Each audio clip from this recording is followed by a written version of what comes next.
عزیز دوستوں اور ساتھیوں، ایک دن جناب سقراط اپنے ایک شاگرد کے ساتھ بازار سے گزر رہے تھے۔ جب آپ بازار سے گزر رہے تھے تو آپ کا سامنا ایک شخص کے ساتھ ہوا۔ اس شخص نے جناب سقراط کو گالیاں دینا شروع کر دی۔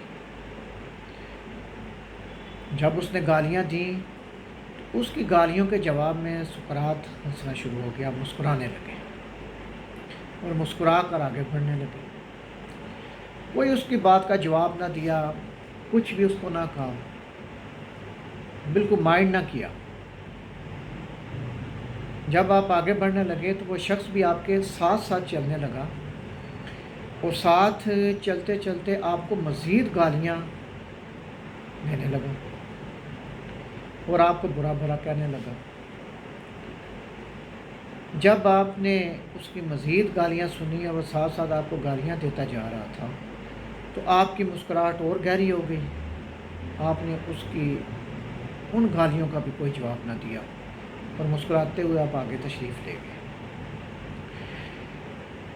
جب یہ حرکت اس شخص کی آپ کے شاگرد نے دیکھی تو اس سے رہا نہ گیا۔ جب وہ اس شخص کو روکنے لگا اور اس کو برا بھلا کہنے لگا تو جناب سقراط نے اپنے شاگرد کو اشارہ کیا اور اس کو خاموش رہنے کا اشارہ کیا۔ اس کو کہا خاموش رہو، اشارہ کیا کہ اس کی کسی بات کا جواب نہیں دینا۔ شاگرد بڑا حیران ہوا۔ بہرحال قصہ مختصر کہ آپ اپنے گھر تشریف لے آئے۔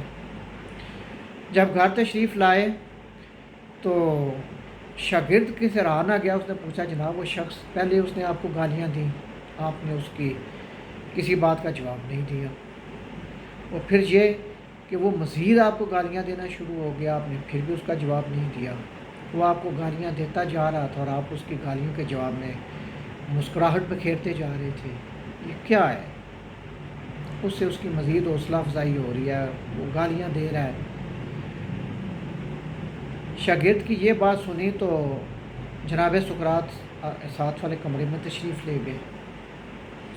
تھوڑی دیر بعد سقراط واپس آئے تو ان کے ہاتھ میں ایک بڑا گندا تولیہ تھا اور ایک کپڑوں کا جوڑا تھا۔ اس میں سے بڑی گندی بو آ رہی تھی، یعنی کہ ایک تولیہ اور ایک کپڑوں کا جوڑا۔ آپ نے وہ تولیہ اور وہ کپڑوں کا جوڑا اپنے اس شاگرد کو دیا اور اس سے کہا کہ اپنا منہ ہاتھ دھو کے اس تولیے کے ساتھ اپنے ہاتھ اور منہ کو پونچھ لو، اور جب صاف ستھرے ہو کر یہ بدبودار یہ جو کپڑے ہیں یہ پہن۔ شاگرد بڑا حیران ہوا۔ اس نے کہا جناب یہ کیسے ہو سکتا ہے کہ اتنا ایک گندے تولیے کے ساتھ میں اپنا ہاتھ منہ صاف کروں اور اتنے گندے کپڑے میں پہنوں جن سے بو ادھر تک آ رہی ہے، بڑے گندے کپڑے ہیں، میں کیسے پہن سکتا ہوں؟ شاگرد کی یہ بات سن کر جناب سقراط مسکرا پڑے اور فرمایا کہ تم نے بالکل ٹھیک کہا، یہ جو گندے اور برے الفاظ ہوتے ہیں یہ بھی انہی بدبودار کپڑوں اور گندے تولیے کی مانند ہی ہوتے ہیں۔ اگر آپ گندی الفاظ کا جواب دیں گے تو آپ اس کا مطلب ہے کہ آپ گندگی کا جواب دے رہے ہیں، آپ خود گندگی کو محسوس کرنے کے بعد آپ اس گندگی کو لٹا رہے ہیں دوسرے۔ اس شخص کی جو گالیاں دے رہا تھا اس کا اندر و باہر ان گندے کپڑوں اس گندے تولیے کی مانند تھا۔ اس کے پاس جو کچھ گندگی تھی وہ ہمیں دے رہا تھا، تو اس کی گندگی کے جواب میں ہم نے اس کو گندگی تو نہیں لٹانی تھی۔ جب آپ کو کوئی شخص گالی دیتا ہے، کوئی آپ کے بارے میں برے الفاظ کہتا ہے، تو اس کا مطلب یہ ہے کہ اگر وہ اپنا آپ کو دکھا رہا ہے اور اس کے